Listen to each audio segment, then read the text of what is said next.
त्या दोघांचे असं.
चला, आले का सर्वजण?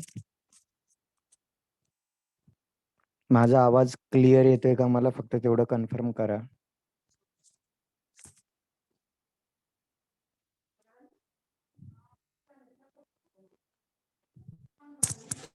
माझा आवाज येतोय का तुम्हाला?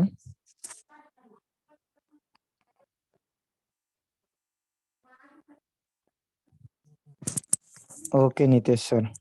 Okay Ganesh sir.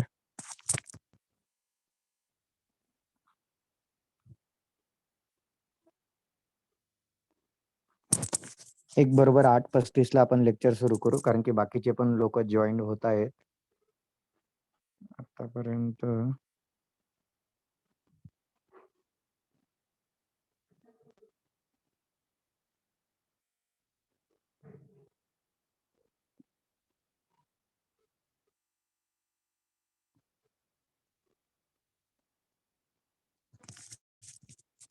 बरोबर आपण 8:35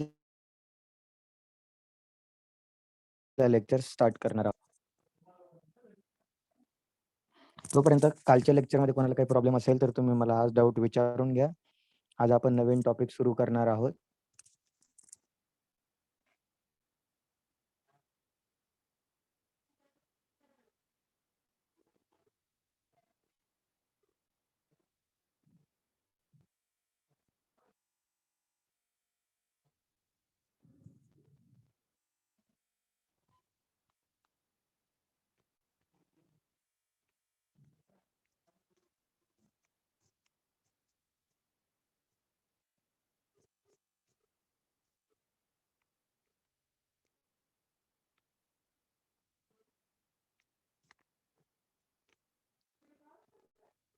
चला, तुमचे जे काही डाऊट असतील ते डाऊट विचारून घ्या कालच्या लेक्चरचे, म्हणजे आज आपल्याला नवीन टॉपिक सुरू करता येईल.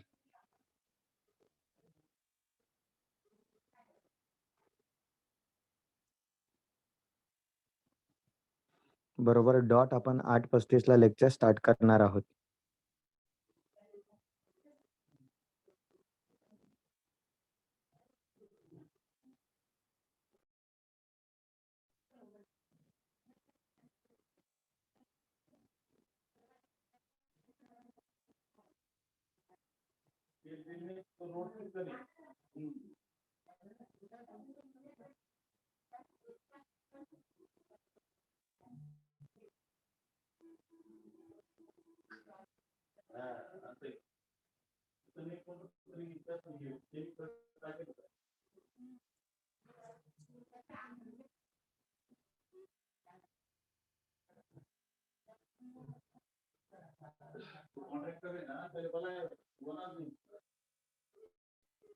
चला, आपण लेक्चर स्टार्ट करूया. 8:35 झालेले. मी आता स्लाइड शेअर करतो. स्लाइड प्रत्येकाला दिसते की मला सांगत चला.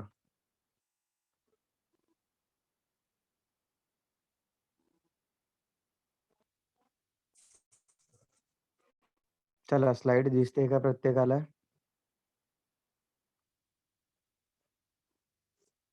स्लाइड आणि आवाज क्लिअर असेल तर आपण स्टार्ट करूया. मला कमेंट मध्ये मेन्शन करा. ओके चलो. Manoj sir thank you. करू चला काल आपण गरिबी कशी मोजतात हे आपण बघितलेलं होतं. गरिबीच्या संकल्पना बघितलेल्या होत्या. सापेक्ष दारिद्र्य आणि निरपेक्ष दारिद्र्य आपण बघितलेलं होतं. त्याच्यानंतर आपण एखादा व्यक्ती गरीब होतो, तर गरीब होण्यामागं काय कारणं असतात हे पण बघितलेलं आहे.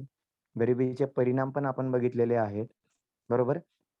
तर या सर्व घटकांवर तुम्हाला प्रश्न विचारण्यात आलेले आहेत आत्तापर्यंत. आज आपण नवीन टॉपिक चालू करणार आहोत, तो म्हणजे बँकिंग. बरोबर? तर बँकिंग क्षेत्रामध्ये किंवा बँकिंग या टॉपिकमध्ये तुम्हाला काय-काय विचारण्यात येतं?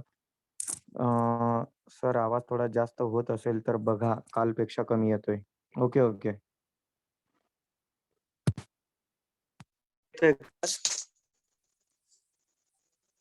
बघा आता आवाज क्लिअर येतोय का?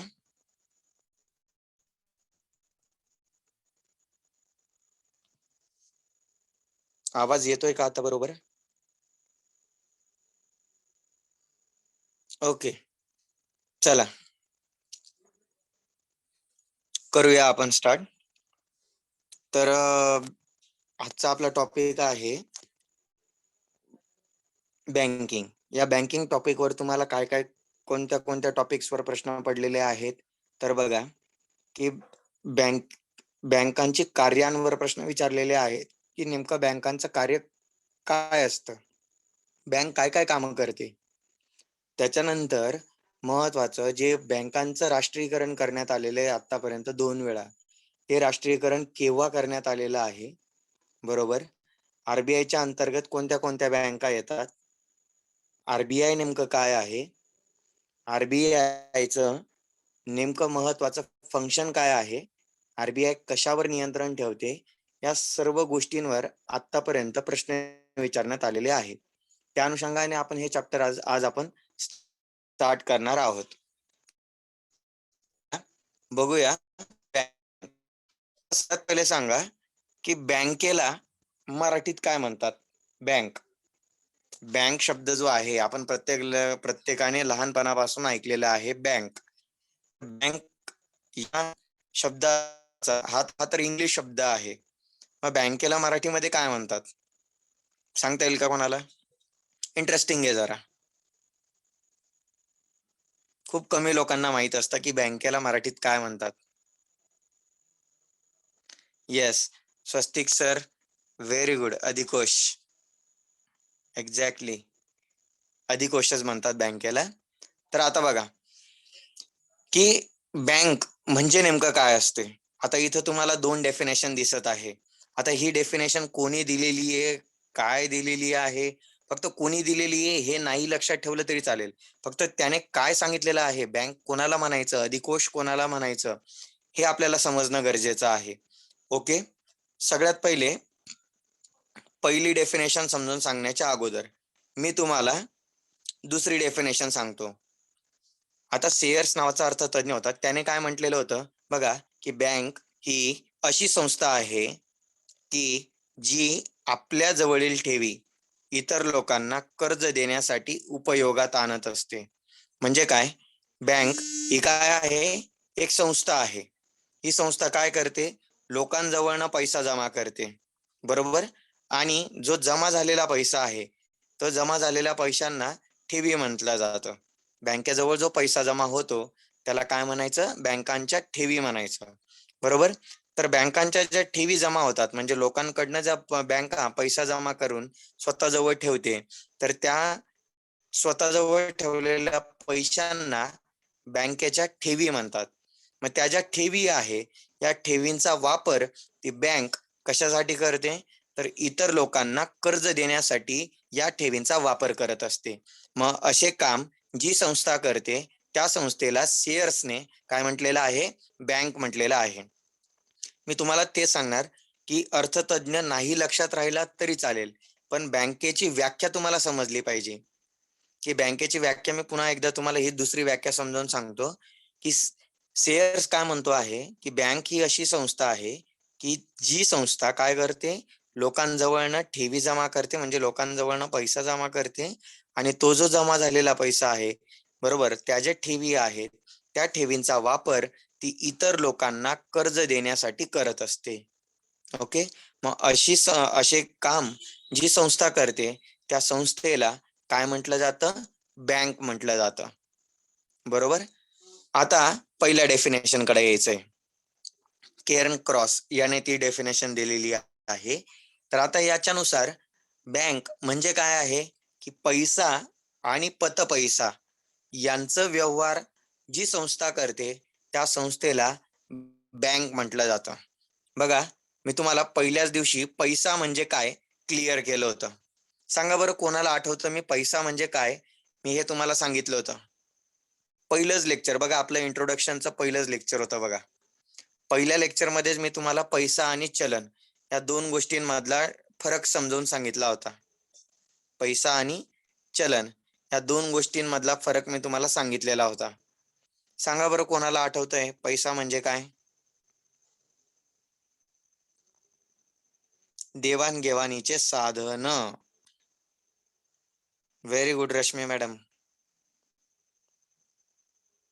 बघा, मी पहिल्या दिवशी तुम्हाला काय सांगितलं होतं की वस्तू विनिमयाचे साधन. ओके. वस्तू व सेवा विकत घेण्यासाठीचे माध्यम. Okay, very good very good. म्हणजे चला सगळ्यांना लक्षात आहे आपलं पहिलं लेक्चर. बरोबर. पैसा म्हणजे काय असतं की ज्याला सरकारने मान्यता दिलेली आहे ते चलन झालं. बघा, पैसा म्हणजे काय आहे? पैसा म्हणजे अशी वस्तू असते की ज्या वस्तूद्वारे किंवा अशी गोष्ट असते की ज्या गोष्टीद्वारे आपण इतर वस्तू किंवा सेवा विकत घेऊ शकतो. येस, बरोबर आहे सूर्यकांत सर, तुमचं बरोबर आहे अगदी. चलन म्हणजे काय असतं? असा पैसा असतो की जो त्या सरकारने त्याला अधिकृतपणे मान्यता दिलेली असते, त्याला काय म्हणायचं आहे? चलन म्हणायचं आहे. परंतु मी आता इथे तुम्हाला काय समजून सांगतोय? पैसा. पैसा म्हणजे मी काय सांगितलं? अशी गोष्ट आहे की ज्या गोष्टीद्वारे आपण वस्तू आणि सेवा विकत घेऊ शकतो. बघा, मग वस्तू आणि सेवा आपण कशाद्वारे म्हणजे कोणत्या गोष्टींद्वारे विकत घेऊ शकतो? बघा, तुम्ही दुकानात गेले, ₹1 कॉइन दिला तर तुम्हाला चॉकलेट विकत घेता येते. चॉकलेट डोळ्यांना दिसते. ज्या गोष्टी डोळ्यांना दिसतात त्यांना वस्तू म्हणतात आणि ज्या गोष्टी डोळ्यांना दिसत नाहीत त्यांना सेवा म्हणतात. ही गोष्ट लक्षात ठेवायची आहे. मग जर तुम्ही दुकानात गेले, दुकानात जर तुम्ही ₹1 दिला तर तुम्हाला चॉकलेट विकत मिळणार आहे. बरोबर. म्हणजेच ₹1 हा पैसा झाला. त्याच्यानंतर तुम्ही ₹10 नोट दिली किंवा ₹20 नोट दिली तर एक पाण्याची बॉटल विकत मिळेल तुम्हाला. म्हणजे काय? नोटा हे सुद्धा काय आहे? पैशाचं एक्झाम्पल आहे. त्याच्यानंतर बघा, तुम्ही चेक देतात. गाडी विकत घ्यायची आहे, फोर व्हीलर विकत घ्यायची आहे, घर विकत घ्यायचं आहे, तर त्याच्यासाठी तुम्ही काय करतात? चेक देतात समोरच्या व्यक्तीला. बरोबर की नाही? तर चेक देऊन सुद्धा तुम्ही वस्तू आणि सेवा विकत घेऊ शकतात. फॉर एक्झाम्पल, बऱ्याचशा कॉलेजेसमध्ये हार्ड कॅश स्वीकारली जात नाही ऍडमिशनसाठी. काय करावं लागतं? ऍडमिशन घेण्यासाठी काय करावं लागतं? प्रिन्सिपल सरांच्या नावाने एक डीडी काढावा लागतो बँकेत जाऊन. बरोबर. आणि तो डीडी आपल्याला कॉलेजमध्ये जाऊन जमा करावा लागतो. तेव्हा आपल्याला 1 वर्षाची शिक्षण सेवा उपलब्ध होते. म्हणजेच काय? जे बँकेत जाऊन डीडी काढला जातो तर तो डीडी सुद्धा काय आहे? पैसा आहे. बरोबर. म्हणजेच काय? किंवा आपण एखाद्या हॉटेलमध्ये जातो बघा, तिथं आपण पहिले काय करतो? पैसे जमा करतो. त्या पैशाच्या बदल्यात कुपन घेतो आणि त्या कुपनच्या बदल्यात वस्तू घेतो. म्हणजे जे कुपन घेतो, बरोबर, ते कुपन सुद्धा पैशाचं एक्झाम्पल आहे. बरोबर. म्हणजेच काय? पैसा ही अशी गोष्ट आहे की ज्या गोष्टीद्वारे आपण वस्तू आणि सेवा विकत घेऊ शकतो. बरोबर. म्हणजे आपल्याला पैसा माहिती झाला. आता पैसा म्हणजे नेमकं काय आहे? तर मग हे पैशांचा व्यवहार करणारी संस्था म्हणजे बँक आहे. परंतु या या अर्थतज्ञाने आणखी एक शब्द ऍड केलेला आहे याच्यात. तो म्हणजे कोणता शब्द आहे? पतपैसा. बरोबर. मग आता हे पतपैसा म्हणजे नेमकं काय आहे? बरोबर. तर ते पण आपण एक थोडक्यात समजून घेणार आहोत. पुढे आपण ते समजूनच घेणार आहोत. बरोबर. फक्त 1-2 मिनिटं आपण थांबूया. म्हणजे पतपैसा मी तुम्हाला एक 5 मिनिटानंतर समजून सांगतो काय आहे. पहिले आपण डेफिनेशन क्लिअर करून घेऊ. ठीक आहे. तर बघा, पैसा आणि पतपैसा याचे व्यवहार करणारी संस्था, हिला काय म्हटलेलं आहे? बँक म्हटलेलं आहे. आणि बँकलाच मराठीमध्ये काय म्हणतात? अधिकोष म्हणतात. पतपैसा म्हणजे काय नेमकं हे पुढे मी एक्झाम्पल मध्ये घेतलेलं आहे. पतपैसा कसा तयार होतो हे मी तुम्हाला एक्झाम्पल द्वारे सांगणार आहे. आता बघा, मग भारतामध्ये पूर्ण बँकिंग क्षेत्र ज्या कायद्याद्वारे नियंत्रित केलं जातं. बघा बरं का, लक्ष द्या नीट. मी काय म्हणतोय की भारतामध्ये जेवढ्याही बँका आहेत, बरोबर, त्या बँकांवर कोणत्या संस्थेचं नियंत्रण आहे सांगा बरं? भारतामध्ये इतर जेवढ्याही बँका आहे त्या बँकांवर नियंत्रण कोणाचं आहे सांगा बरं? कोणाला सांगता येईल? भारतामध्ये जेवढ्याही तुम्हाला खाजगी बँका दिसत आहे, काही सरकारी बँका दिसत आहेत. येस, एक्झॅक्टली, प्रत्येकाचं उत्तर बरोबर आहे. Yes, RBI, reserve bank of India. तुम्हाला माहिती आहे का, एक इंटरेस्टिंग गोष्ट सांगतो आता. रिझर्व्ह बँक ऑफ इंडिया म्हणजे RBI ज्यावेळी RBI ची स्थापना झाली होती ना, तर त्यावेळी RBI ही एक साधी, आज जशी ऍक्सिस बँक एक खाजगी बँक आहे, त्याच पद्धतीने RBI सुद्धा एक खाजगी बँक म्हणून स्थापन झालेली होती 1935 ला. मी ते पुढे सांगणारच आहे, पण जस्ट उल्लेख निघाला म्हणून मी सांगतो आहे, बरोबर. तर ज्यावेळी RBI ची स्थापना झाली, त्या स्थापनेच्या वेळी RBI म्हणजे RBIचं इतर भारतातल्या कोणत्याही बँकेवर नियंत्रण नव्हतं. मग RBIचं इतर बँकांवर नियंत्रण ज्या कायद्याद्वारे करण्यात आलं, तो कायदा आहे बघा, इथं दिलेला आहे तो कायदा. काय आहे कायद्याचं नाव? बँकिंग रेग्युलेशन ऍक्ट, ज्यालाच बँकिंग विनियमन कायदा. काय आहे? सॉरी, विनियमन नाही, बँकिंग नियमन कायदा. काय आहे? बँकिंग नियमन कायदा. हा जो बँकिंग नियमन कायदा आहे, बरोबर, तर या कायद्याद्वारे हा कायदा 1949 ला तयार करण्यात आलेला होता. आणि हा 49 पासूनच काय केलेला आहे? लागू केलेला आहे. 1949 पासून हा कायदा लागू केलेला आहे. आणि या कायदा केल्यामुळे RBI ला इतर बँकांवर नियंत्रण मिळालं. म्हणजे 1949 पर्यंत जरी RBI ची स्थापना 1935 ला झालेली होती, तरी 1935 पासून 1949 पर्यंत RBIचं भारतातल्या कोणत्याही बँकेवर नियंत्रण नव्हतं, बरोबर. ही गोष्ट लक्षात ठेवायची. मग जर तुम्हाला आयोगाने प्रश्न विचारला की खालीलपैकी कोणत्या कायद्याद्वारे RBIचं भारतातील इतर बँकांवर नियंत्रण ठेवण्यात आलं, तर त्या कायद्याचं नाव काय सांगायचं? बँकिंग नियमन कायदा 1949. राहील लक्षात? मग आता बघा, मग बँकिंग रेग्युलेशन ऍक्ट नुसार या कायद्यामध्ये एक कलम होतं 5B आणि C.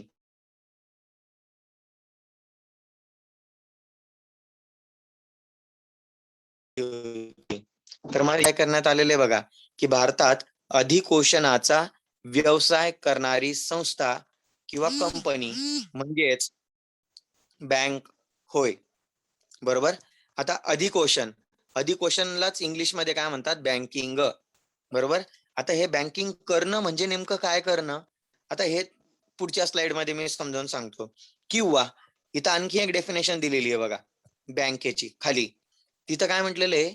मागणी करता क्षणी परत करण्याच्या अटीवर स्वीकारलेल्या ठेवीतून ग्राहकांना धनादेश म्हणजे चेक, ड्राफ्ट्स, बरोबर, डिमांड ड्राफ्ट किंवा ऑर्डर व अन्य मार्गांनी पैसे काढण्याची परवानगी देणे व ठेवीचा पैसा कर्ज देण्यासाठी किंवा गुंतवणुकीसाठी वापरणे होय. म्हणजेच काय?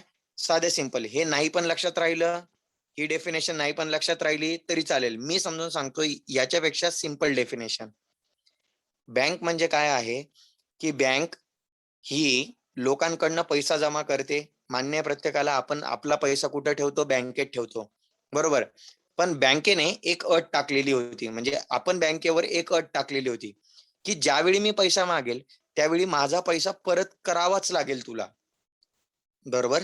त्या संस्थेजवळ आपण आपला पैसा ठेवतो आणि त्या संस्थेने आपण त्या संस्थेला काय सांगितलेलं आहे? की मी ज्या वेळी माझा पैसा मागेल त्या वेळी माझा पैसा तू कोणत्याही पद्धतीने परत कर. मग एक तर तू मला हार्ड कॅश दिली तरी चालेल, तुम्हाला चेक दिला तरी चालेल, तुम्हाला डिमांड ड्राफ्ट दिला तरी चालेल, तुम्हाला एटीएम कार्ड दिलं तरी चालेल, मी एटीएम मधून जाऊन पैसे काढून घेणार. बरोबर. आणि बँक जी संस्था या लोकांजवळ हा जो पैसा जमा करणार आहे, कोणत्या अटीवर पैसा जमा करणार आहे, की लोकांनी मागता क्षणी त्यांचा पैसा परत करणार. म्हणून बघा ना तुम्ही, आजपर्यंत तुमच्या बँकेत असं कधी झालंय का? नोटाबंदीचा काळ सोडून बरं का. मी जो प्रश्न आता म्हणजे जो गोष्ट तुम्हाला सांगणार आहे, तिच्यामध्ये नोटाबंदी पकडायची नाही. आजपर्यंत असं झालेलं आहे का तुमच्या सोबत, की तुमच्या अकाउंटला 20,000 रुपये आहे. तुम्ही बँकेत गेले, तुम्ही रांगेत उभे राहिले आणि तुम्ही काय केलं, रांगेत उभे राहून स्लिप भरली पैसे काढण्याची आणि तुम्ही कॅशियर पर्यंत पोहोचले आणि कॅशियरने सांगितलं, "अरे सर, तुम्ही 5 मिनिटं लवकर यायला पाहिजे होतं. आमच्या बँकेतली सगळी कॅश संपून गेलेली आहे. तुम्ही उद्या येता का पैसे घ्यायला?" असं कधी झालंय का तुमच्या सोबत? कधीच होणार नाही असं. असं आजपर्यंत कधीही होणार नाही. एक्स्ट्रीम कंडिशन सोडल्या तर. जसं बघा नोटाबंदी झाली, त्यावेळी तुमच्या अकाउंटला जरी 1,00,000 रुपये असले, तरी तुम्हाला 2,000 रुपये दिवसाला काढता येत होते. बरोबर की नाही? अशा एक्स्ट्रीम कंडिशन सोडल्या, तर इतर वेळी तुम्ही तुमचा पैसा मागताच बँक परत करणार. बरोबर. मग ती कोणत्याही जर बँकेकडे हार्ड कॅश नसेल, तर ती तुम्हाला चेक देऊन टाकेल. तुम्ही दुसऱ्या बँकेत जा, तो चेक डिपॉझिट करा, तुमचे पैसे भेटून जातील तुम्हाला. बरोबर. आणि बँकेजवळ हा जो लोकांजवळनं पैसा जमा करणारा आहे, या जमा झालेल्या पैशामधून बँक काय करणार आहे, हा पैसा इतर लोकांना ज्यांना कर्जाची गरज आहे, त्यांना कर्जासाठी देणार आहे. ज्या व्यक्तींना गुंतवणूक करायची आहे, त्या गुंतवणूकदारांना गुंतवणुकीसाठी हा पैसा देणार आहे. बरोबर. मग अशी जी संस्था काम करते, त्या संस्थेला काय म्हणायचं आहे? बँक म्हणायचं आहे. काय म्हणायचंय त्या संस्थेला? बँक म्हणायचं आहे. बरोबर. मग आता अधिकोषण आपला शब्द समजून घ्यायचा राहिलेला होता. मग अधिकोषण म्हणजे नेमकं काय? आता बघा, अधिकोषण आपण समजून घेऊया.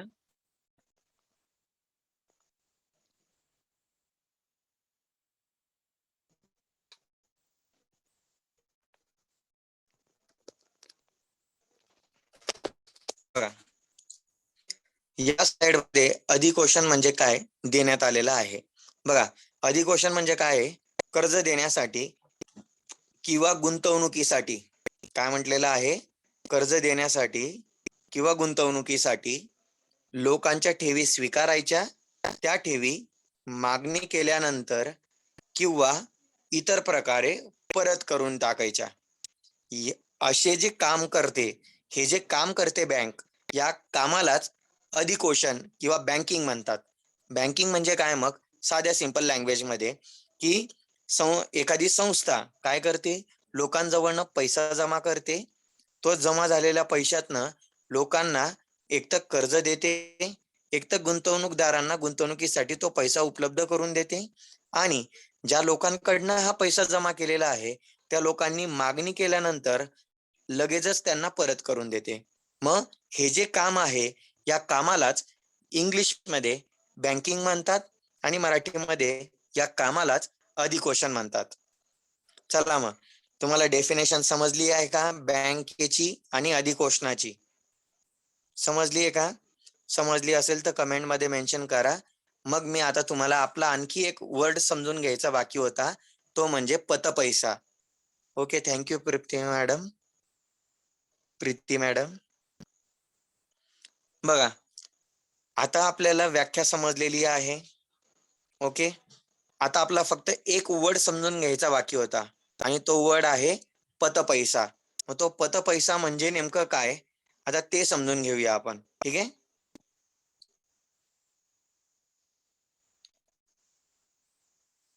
पतपैसा काय आहे? 1 ते 2 मिनिटानंतर आपण समजून घेऊ.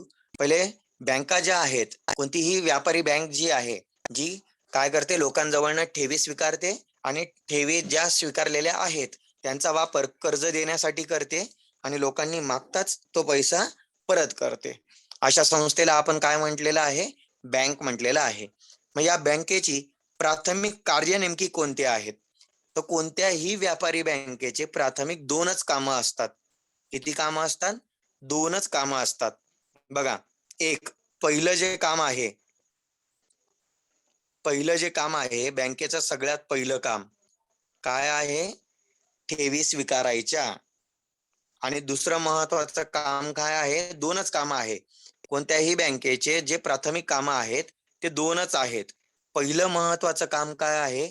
की लोकांजवळनं ठेवी स्वीकारायच्या आणि दुसरं महत्वाचं काम काय आहे? तर कर्ज द्यायचं. मग बघा, प्राथमिक कार्यांमध्ये पहिलं कार्य काय आहे? ठेवी स्वीकारायच्या. मग बँकेमध्ये ज्या ठेवी आपण ठेवतो म्हणजे जो बँकांमध्ये आपण पैसा ठेवतो, तर तो पैसा म्हणजे तो जो पैसा असतो त्या पैशांना काय म्हणायचं? बँकेच्या ठेवी म्हणायचं.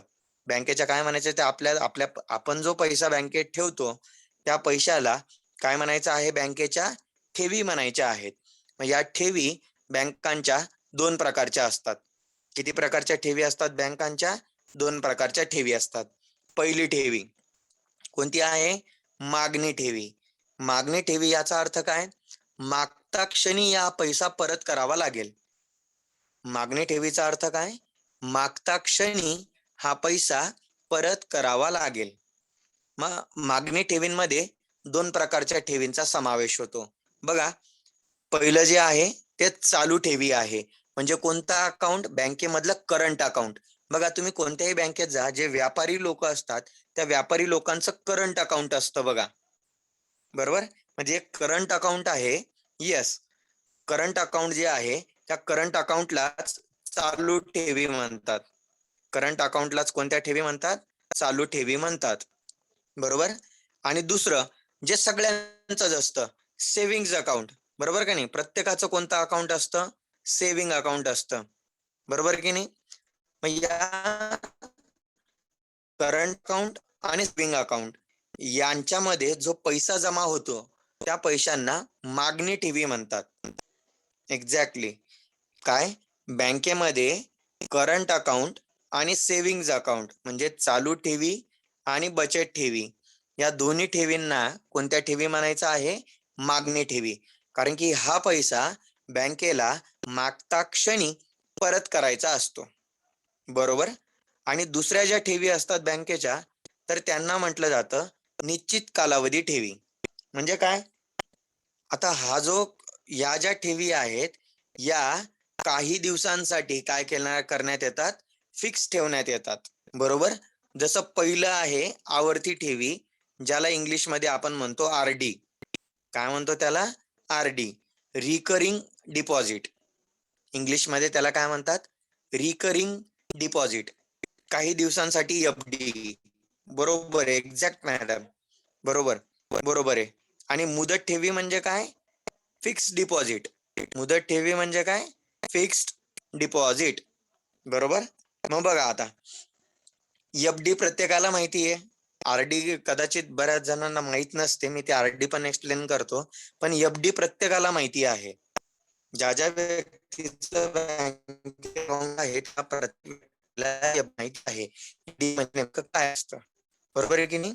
एफ-डी म्हणजे काय असतं? समजा आपण 1 वर्षांसाठी काही पैसे फिक्स केले. बरोबर? तर त्या फिक्स केलेल्या रकमेवर बँक काय देते? इंटरेस्ट देते. जास्तीत जास्त इंटरेस्ट देते. बरोबर की नाही? आणि ती रक्कम आपण फिक्स करतो. बरोबर? आवर्ती ठेवी म्हणजे काय असतं? जसं तुम्ही भिशी काढतात. भिशीमध्ये काय करतात? दर महिन्याला तुम्ही एक ठराविक रक्कम त्या व्यक्तीच्या अकाउंटला ट्रान्सफर करत असतात. बरोबर की नाही? सेम पद्धतीने इथे काय केलं जात असतं? एफ-डी मध्ये आपण एक फिक्स म्हणजे एक ठोक रक्कम आपण काय करून देतो? फिक्स करून देतो काही कालावधीसाठी. बरोबर? तो कालावधीच्या आत आपण ती काढू शकत नाही. हा, एक्स्ट्रीम कंडिशनला तुम्ही काढू शकतात की एफ-डी तुम्ही कधीही विड्रॉ करू शकतात. फक्त त्याच्यावरचा जो इंटरेस्ट आहे तो कमी जास्त होऊन जातो. मग जेवढा बँकेने ठरवून दिलेला असतो तो बँक त्याच्यापेक्षा काय देते? मग कमी देते. बरोबर? मग आवर्ती ठेवी म्हणजे काय असतात? आर-डी म्हणजे काय? सेम पद्धतीने भिशी सारखंच असतं. फक्त तुम्ही भिशी एखाद्या व्यक्तीला देत असतात दर महिन्याला. तर इथे तोच पैसा काय करायचा आहे? बँकेला ठेवायचा आहे. फॉर एक्झाम्पल, मी जर 5,000ची आर-डी केली असेल 2 वर्षांसाठी, तर मी दर महिन्याला रुपये कुठं टाकणार आहे? माझ्या बँकेमध्ये. किती वर्षांसाठी? 2 वर्षांसाठी.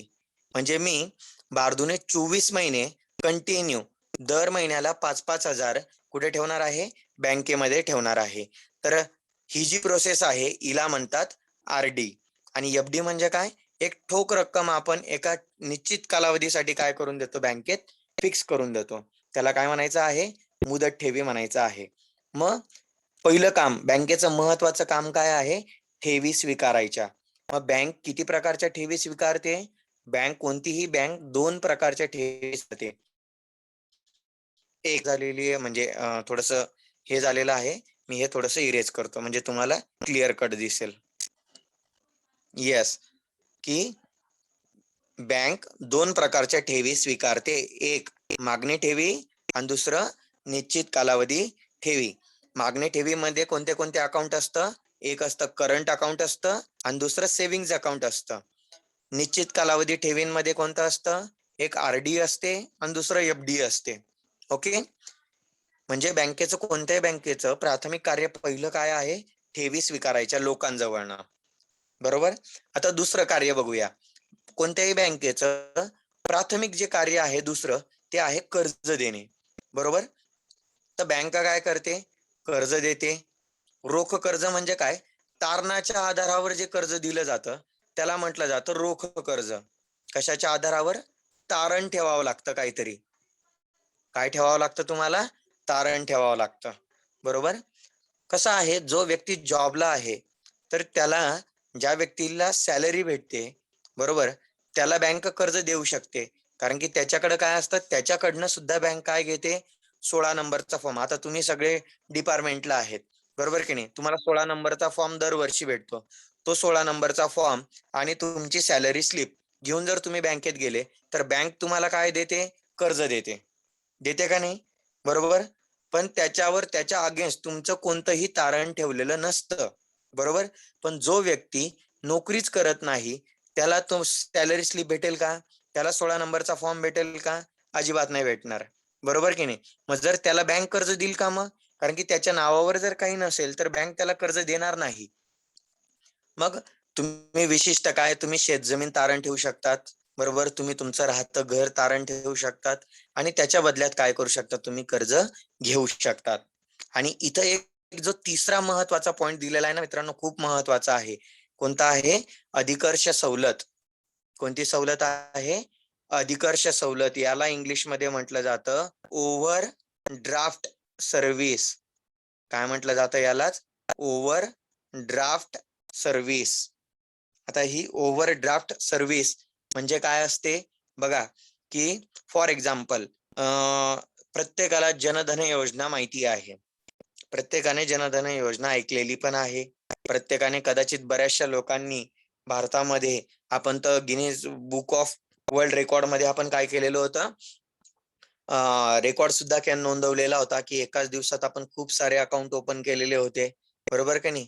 की मग या जे जनधन अकाउंट होतं, जनधन योजनेच्या अंतर्गत ज्या ज्या लोकांनी अकाउंट ओपन केलेले आहेत त्या प्रत्येक व्यक्तीला त्याच्या बँकेमध्ये पैसे असो किंवा नसो, त्या व्यक्तीला त्याच्या अकाउंट मधून कमी म्हणजे मॅक्सिमम 5,000 रुपये काढता येऊ शकतात. म्हणजे त्याच्या अकाउंटला 100 रुपये जरी असले तरी तो व्यक्ती त्याच्या अकाउंट मधून 5,000 रुपये काढू शकतो. आणि या सुविधेलाच काय म्हटलं जातं? अधिकर्ष सवलत म्हटलं जातं. तिलाच इंग्लिशमध्ये काय म्हटलं जातं? ओव्हरड्राफ्ट सर्व्हिस म्हटलं जातं. ओव्हरड्राफ्ट सर्व्हिस म्हणजे काय? समजलं का तुम्हाला? ओव्हरड्राफ्ट सर्व्हिस मी पुन्हा एकदा समजावून सांगतो, की ओव्हरड्राफ्ट सर्व्हिस मध्ये काय केलं जातं, की म्हणजे अधिकर्ष सवलत मध्ये काय केलं जात असतं? तुमच्या अकाउंटला पैसा असो किंवा नसो, तुम्हाला एक बँक ठराविक रक्कम काढून देऊ शकते. हो, परत एकदा सांगतो मी. बघा, क्रेडिट कार्ड येईल का? नाही, क्रेडिट कार्ड नसतं. क्रेडिट कार्ड नाही, आपण क्रेडिट कार्ड नाही म्हणता येणार आपल्याला. तर बघा, मी समजावून सांगतो. ओव्हरड्राफ्ट म्हणजे काय आहे? फॉर एक्झाम्पल, आता माझ्या अकाउंटला फक्त 100 रुपये आहे. बरोबर. आणि बँकेने ओव्हरड्राफ्ट सर्व्हिस मध्ये समजा आपल्याला बँकेने ठरवलेलं आहे की भारतामध्ये ज्या ज्या व्यक्तींनी जनधन योजनेअंतर्गत बँकेमध्ये खातं ओपन केलेलं आहे, त्या प्रत्येक व्यक्तीला या जनधन योजनेअंतर्गत 5,000 रुपयांची ओव्हरड्राफ्ट सर्व्हिस बँकेने दिलेली आहे. म्हणजे काय की त्या व्यक्तीच्या अकाउंटला कितीही रुपये असले किंवा पैसे नसले तरीही तो व्यक्ती त्याच्या अकाउंट मधून 5,000 रुपये काढू शकतो. फॉर एक्झाम्पल, माझं जनधन योजनेअंतर्गत जर मी अकाउंट ओपन केलं असेल आणि आज माझ्या बँकेत फक्त 100 रुपये शिल्लक आहे, माझ्या अकाउंटला किती रुपये शिल्लक आहे? फक्त 100 रुपये शिल्लक आहे.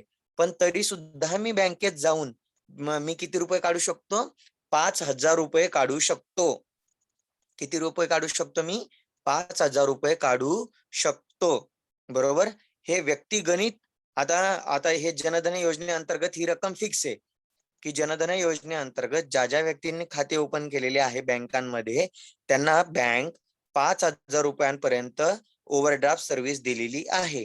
म्हणजे एखाद्या व्यक्तीच्या अकाउंटला 100 रुपये असले, 0 रुपये असले तरी तो व्यक्ती त्याच्या त्या जनधन खात्या अंतर्गत बँकेतून 5,000 रुपये काढू शकतो. बरोबर? हा, पण याच्यावर तुम्हाला ज्यावेळी तुम्हाला ते पैसे बँकेला तुम्ही परत करणार तर ते पैसे परत करण्यावर बँक त्याच्यावर थोडंसं व्याज पण घेते, पण ते व्याज खूप कमी असतं. व्याज काय असतं? ते व्याज खूपच कमी असतं. बरोबर? आता ही अधिकर्ष सवलत जनधन योजनेअंतर्गत आहे आणि ही ओव्हरड्राफ्ट सर्व्हिस सेव्हिंग्ज अकाउंटला देत नाही. पण ही ओव्हरड्राफ्ट सर्व्हिस अधिकर्ष सवलत ज्यांचं करंट अकाउंट आहे म्हणजे जे व्यापारी असतात, बरोबर, व्यापारी लोकांना ओव्हरड्राफ्ट सर्व्हिस दिलेली आहे. म्हणजे ज्या व्यक्तींचं बँकेमध्ये करंट अकाउंट आहे त्या प्रत्येक व्यक्तीला ओव्हरड्राफ्ट सर्व्हिस म्हणजे अधिकर्ष सवलत देण्यात आलेली आहे. ओके, ओव्हरड्राफ्ट सर्व्हिस म्हणजे काय? तुमच्या अकाउंटला पैसे असो किंवा नसो तुम्ही तुमच्या अकाउंट मधून एक ठराविक रक्कम काढू शकतात. ती रक्कम बँकेत डिसाइड करते. ओके, समजलंय का अधिकर्ष सवलत म्हणजे काय? समजलंय का?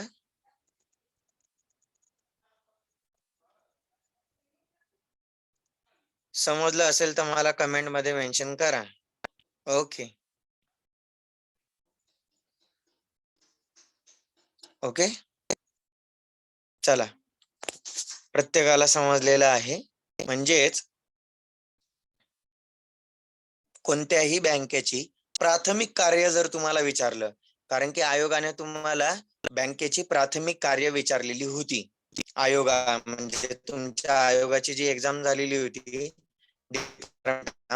त्या डिपार्टमेंटल एक्झामला प्राथमिक कार्यांवर प्रश्न विचारण्यात आलेला आहे बँकांच्या. कोणत्याही बँकेचं प्राथमिक कार्य काय असतं? दोनच कामं असतात. एक, ठेवी स्वीकारायच्या आणि दुसरं काय आहे? कर्ज द्यायचं. ओके, हे दोनच प्राथमिक कार्य आहेत बँकेची. ओके, आता पुढचं, मग बँकेची दुय्यम कार्य कोणते आहेत? प्राथमिक कार्य बघितले, मग आता बँकेची दुय्यम कार्य बघायची आपल्याला. कोणती कार्य बघायची? दुय्यम कार्य बघायची आता आपल्याला. मग दुय्यम कार्यांमध्ये पण दोन कामं आहे. एक, प्रातिनिधिक कार्य म्हणजे आपली बँक एक प्रतिनिधी म्हणून आपल्यासाठी काय करेल? काम करेल. जसं बघा सर, प्रश्नांचं स्वरूप कसं असू शकतं? खालीलपैकी बँकांचं कोणते प्राथमिक कार्य आहे किंवा खालीलपैकी कोणते बँकांचे प्राथमिक कार्य नाही?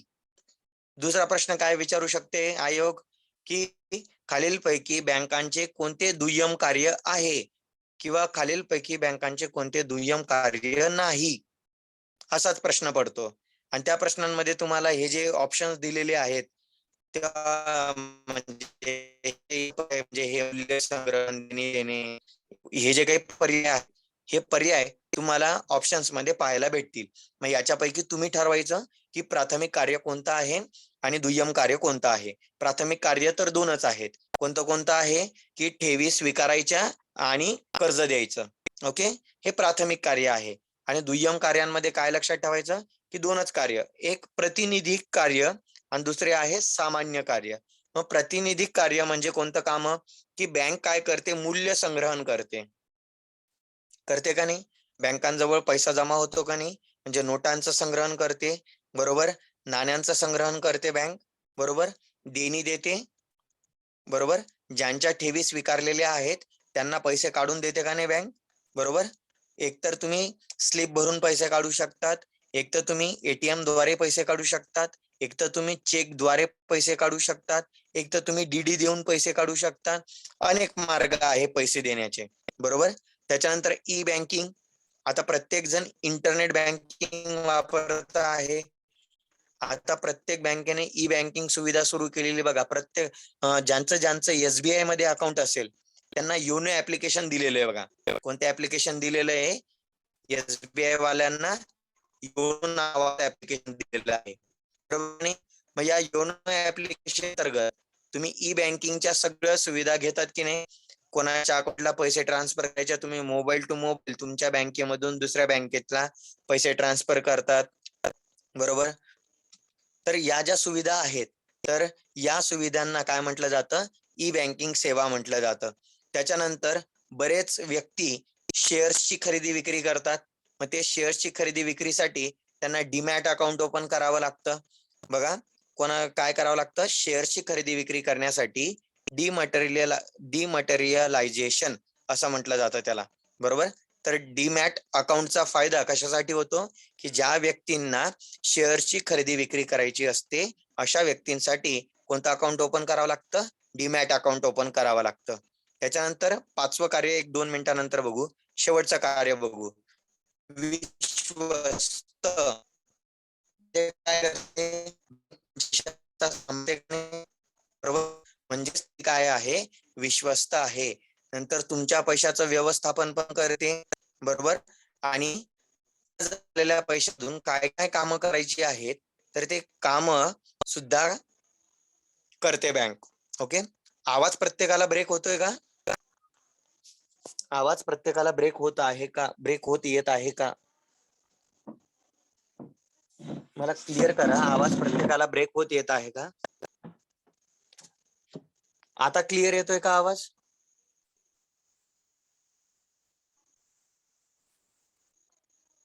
आता आवाज क्लिअर येतोय का? आता येतोय सर. ओके, चालेल चालेल.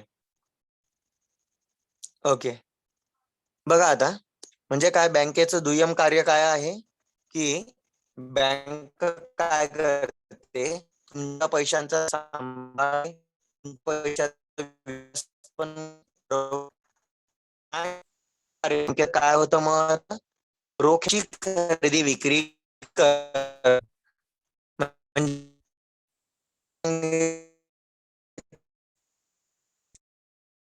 परत परत. ओके, 2 मिनिटं, मी माझी जागा चेंज करतो.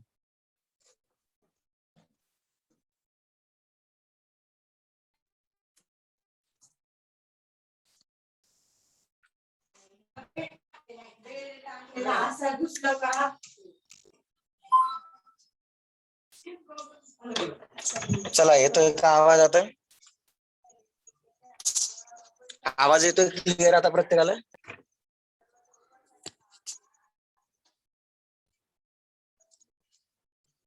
ओके, चलो सर, रिपीट करा. ओके, रिपीट करतो सगळं.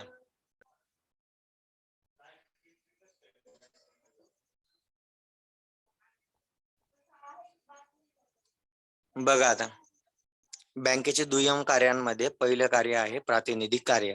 म्हणजे काय? बँक तुमच्या पैशांचा सांभाळ करते.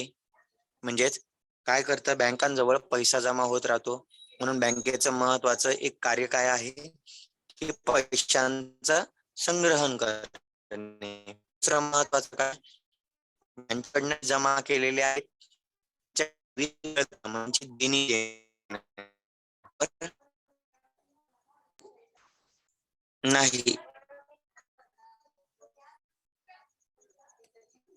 पुन्हा ब्रेक होतोय.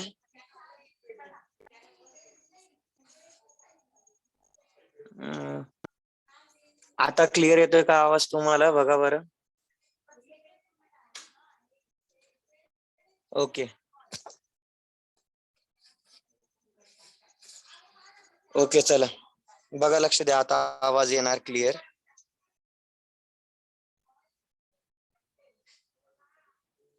ओके, चला येतोय आवाज आता. आपण कंटिन्यू करूया. दुसरं महत्वाचं काय, ई बँकिंग सेवा देणं. ई बँकिंग म्हणजे काय बघा, ज्यांचं SBI मध्ये अकाउंट आहे त्या प्रत्येकासाठी काय केलेलं आहे, SBI ने योनो अकाउंट ओपन केलेलं आहे. योनो ऍप्लिकेशन दिलेलं आहे बघा. त्याद्वारे तुम्ही ई बँकिंगच्या सुविधा घेऊ शकतात. म्हणजे काय, तुम्ही पैशांचे ट्रान्सफर ऑनलाईन करू शकतात मोबाईल थ्रू, बरोबर. त्याच्यानंतर तुम्ही काय करू शकता, तुमचा बॅलन्स चेक करू शकतात, बरोबर. त्याच्यानंतर तुम्ही अनेक कार्य करू शकतात. तुम्ही त्या योनो ऍप्लिकेशन वरनं तुमचा मोबाईल रिचार्ज करू शकतात, बरोबर. ऑनलाईन FD करू शकतात, ऑनलाईन RD करू शकतात. अशा प्रकारची जी कामं केली जातात त्या कामांना ई बँकिंग सेवा म्हटलं जातं. त्याच्यानंतर जे व्यक्ती शेअर्सची खरेदी विक्री करतात त्यांच्यासाठी डीमॅट अकाउंट बँक ओपन करून देते. कोणतं अकाउंट ओपन करून देते, शेअर्सच्या खरेदी विक्रीसाठी डीमॅट अकाउंट ओपन करून देते. त्याच्यानंतर बँक काय करते, जसं मी तुम्हाला म्हटलं बघा, आता तुम्ही नोकरीला आहात, बरोबर. तुम्हाला 16 नंबरचा फॉर्म भेटतो, बरोबर. सॅलरी स्लिप भेटते आणि तो 16 नंबरचा फॉर्म, ती सॅलरी स्लिप दाखवून तुम्ही काय करतात, ते बँकेत जमा करतात आणि त्या कागदाच्या बदल्यात, त्या कागदांच्या बदल्यात तुम्हाला काय भेटतं, कर्ज भेटतं, बरोबर. जो व्यक्ती नोकरीला नाहीये त्या व्यक्तीला सुद्धा काहीतरी तारण ठेवावं लागतं. म्हणजे कागदपत्र त्याला काहीतरी तारण ठेवावे लागतात. एक तर शेतीचे कागदपत्र तारण ठेवावे लागतात किंवा घराचे कागदपत्र तारण ठेवावे लागतात आणि मग त्याला कर्ज मिळतं, बरोबर की नाही. म्हणजे बँक कोणता तरी डॉक्युमेंट घेतल्याशिवाय तुम्हाला कर्ज देत नाही, बरोबर. ही गोष्ट लक्षात ठेवा. मग आता लक्षात घ्या की सरकारला सुद्धा कर्जाची गरज लागते, बरोबर. सरकार सुद्धा काय करतं, रस्ते बांधतं, घरं बांधून देतं, नंतर तुम्हाला काय करतं, धरणं बांधून देते, पूल बांधून देते. अनेक गोष्टींसाठी सरकारला सुद्धा कर्जाची गरज लागते. मग सरकार सुद्धा बँकांकडनं कर्ज घेते. मग जसं मी तुम्हाला म्हटलं की बँक कोणतं तरी डॉक्युमेंट घेतल्याशिवाय बँक तुम्हाला कर्ज देत नाही, बरोबर. मग सेम पद्धतीने सरकारला सुद्धा पैशांची ज्यावेळी कर्जांची गरज असते त्यावेळी सरकार काय करतं, सरकारजवळ जो सरकारी कागद असतो त्या सरकारी कागदाला काय म्हणायचं, रोखे म्हणायचं. सरकारी कागदाला काय म्हणायचं, रोखे म्हणायचं, बरोबर. काय म्हणायचं त्याला, रोखे म्हणायचं सरकारी कागदाला. त्या सरकारी कागद म्हणजे ते रोखे भारत सरकार कोणाला देतं, बँकेला देतं. ते सरकारी रोख बँक स्वतःजवळ ठेवते आणि त्या रोख्यांच्या बदल्यात सरकारला काय देते, पैसा उपलब्ध करून देते, बरोबर. याला म्हटलं जातं सरकारी रोख्यांची खरेदी विक्री. ओके. त्याच्यानंतर विश्वस्त म्हणजे काय, तुमच्या पैशांचा सांभाळ कोण करतोय, बँक करत आहे. तुमच्या पैशांचं व्यवस्थापन सुद्धा कोण करतं, बँक करतं, बरोबर. आणि बँकेची जी इतर कार्य आहे ते सुद्धा बँक तुमच्या पैशांमधून करत असते. ओके. तर हे होते बँकेचे प्रातिनिधिक कार्य. ओके, समजले का प्रातिनिधिक कार्य? समजले असतील तर आपण सामान्य कार्यांकडे जाऊया. ओके, बघा, मग बँकेचे इतर काही सामान्य कार्य आहेत. ते कार्य नेमके कोणते कोणते आहेत? सगळ्यात पहिलं बघा, सुरक्षित ठेव कप्पा. म्हणजे काय, बँक तुम्हाला लॉकरची सुविधा देते का नाही, बरोबर. तर म्हणजे लॉकरची सुविधा देते तर ते बँकेचं कोणतं काम आहे, दुय्यम कार्य आहे. आणि दुय्यम कार्यांमध्ये पण जर विचारलं तर कोणतं काम आहे, सामान्य कार्य आहे. की बँक तुम्हाला काय देते, एक काय देते, सुरक्षित ठेव कप्पा देते, बरोबर. लॉकरची सुविधा उपलब्ध करून देते. दुसरं महत्वाचं काम काय, तुमच्या रकमांचं हस्तांतरण करून देते. म्हणजे काय, तुमच्या अकाउंटचे पैसे दुसऱ्या व्यक्तीच्या अकाउंटला किंवा तुमच्या मित्राच्या अकाउंटला ट्रान्सफर करून देणं, बरोबर की नाही. दुसऱ्या मित्राच्या अकाउंटचे पैसे तुमच्या अकाउंटला ट्रान्सफर करून देणं, हे सगळं रकमांचं जे हस्तांतरण करणं होतं हे सुद्धा बँकेचं दुय्यम कार्य आहे. त्याच्यानंतर परकीय चलनांचा व्यवहार करणं. फॉर एक्झाम्पल, जर तुम्हाला अमेरिकेकडनं एखादं मशीन आयात करायचं असेल किंवा कोणतीही वस्तू आयात करायची असेल तर ती वस्तू आयात करण्यासाठी तुम्हाला काय लागणार आहे, डॉलर लागणार आहे. कारण की अमेरिकेचं चलन कोणतं आहे, डॉलर आहे. मग तुम्हाला जर अमेरिकेमधून एखादी वस्तू विकत घ्यायची असेल तर ती वस्तू तुम्हाला डॉलरमध्ये मिळणार आहे. परंतु तुमच्याजवळ डॉलर आहेत का, नाहीये. मग अशा वेळी जर तुम्हाला डॉलरची गरज असेल किंवा इतर कोणतंही परकीय चलन. जसं भारताचं चलन काय आहे? रुपया. तसं अमेरिकेचं काय आहे? डॉलर आहे. बरोबर? युरोपियन ज्या कंट्रीज आहेत त्यांचं कोणतं आहे? युरो आहे. त्याच्यानंतर इंग्लंड या देशाचं कोणतं आहे? किंवा ब्रिटन नावाचा जो देश आहे त्याचं कोणतं आहे? स्टर्लिंग पाऊंड आहे. हा स्टर्लिंग पाऊंडचा सिम्बॉल आहे. हा युरोचा सिम्बॉल आहे. हा डॉलरचा सिम्बॉल आहे. ओके. तर हे चलन सुद्धा बरोबर आहे. स्टर्लिंग पाऊंड म्हणतात त्याला. स्टर्लिंग पाऊंड म्हणतात त्याला. तर मग या परकीय चलनांचा व्यवहार करणे म्हणजे ज्यावेळी भारतातल्या लोकांना परकीय चलनाची गरज आहे, ते परकीय चलन भारतीय व्यक्तींना कुठून उपलब्ध होतं? बँकांमधून उपलब्ध होतं. ठीक आहे. त्याच्यानंतर एटीएम कार्ड देणं, डेबिट कार्ड देणं, क्रेडिट कार्ड देणं हे सुद्धा बँकेचं कोणतं काम आहे? दुय्यम कार्य आहे. आणि वेगवेगळी सांख्यिकीय माहिती पुरवणं हे सुद्धा बँकेचं कोणतं काम आहे? दुय्यम कार्य आहे. चला, दुय्यम कार्य म्हणजे काय समजलंय का तुम्हाला?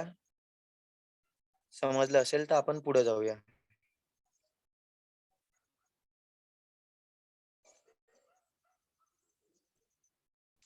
ओके.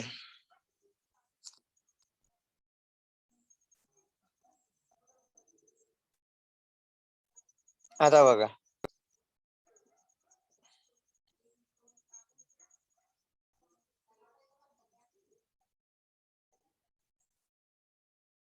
बघा, आता आपला एक कन्सेप्ट बघायचा राहिलेला होता.